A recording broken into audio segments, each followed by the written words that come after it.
जरा आगे कहाँ निवेश के मौके देख रहे हैं आप? देखिए, इस महीने के लिए हमने एक सेक्टर आपके लिए चुना है, जो हमारे निवेशक हैं। जो कई बार लोग कहते हैं कि भाई आप बाकी तो बता ही देते हो, कभी सेक्टरल फंड भी बताओ ना। चलो ठीक है, इस बार आपको एक सेक्टर है, वो है आईटी।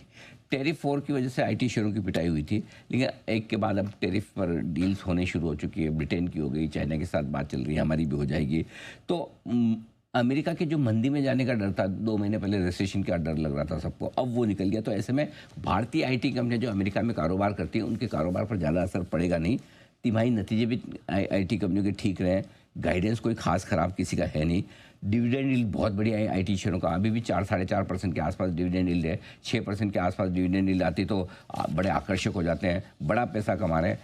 ऐसे में बेस्ट है कि आप आईटी म्यूचुअल फंड्स में आप एसआईपी करें, मंथली एसआईपी कर लीजिए। 1 से 3 साल के व्यू से आप आईटी म्यूचुअल फंड में एसआईपी कीजिए। इसमें एक बड़ा फ़ायदा और है स्मिता, वो ये कि जब आप आईटी फंड में एसआईपी करते हैं तो आपको 2 तरह का एक्सपोजर और मिलता है। एक तो आईटी कंपनियां तो जो है वहीं हैं, कई सारे डिजिटल फंड हैं, उसमें आईटी और डिजिटल फंड, उनमें न्यू एज ई कॉमर्स कंपनियां भी है, कोई डिलीवरी हो गया, कोई जोमेटो हो गया, कोई स्विगी टाइप के, तो आपको एक बड़ा बुके वो मिल जाता है, जो हाई ग्रोथ वाली कंपनियां। दूसरा, कुछ फंड ऐसे हैं जिन्होंने विदेशी आईटी स्टॉक्स में भी पैसा डाल रखा है। तो ग्लोबल लेवल पर भी अगर आपको माइक्रोसॉफ्ट चाहिए, गूगल चाहिए, तो वो आपको एक्सपोजर मिल जाता है। तो ये फ़ायदा। और कौन से फंड मुझे पसंद है आईटी स्पेस में, 3 फंड मैं आपको सजेस्ट करता हूँ।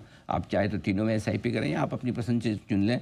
SBI technology opportunities fund, Tata digital India fund और आदित्य बिरला सन लाइफ डिजिटल इंडिया फंड। इन 3 में आप एसआईपी करने का सोच सकते हैं। जी हाँ, तो ये है आईटी सेक्टर्स के वो फंड्स जिसमें आप एसआईपी करने का सोच सकते हैं। अनिल सर की राय। और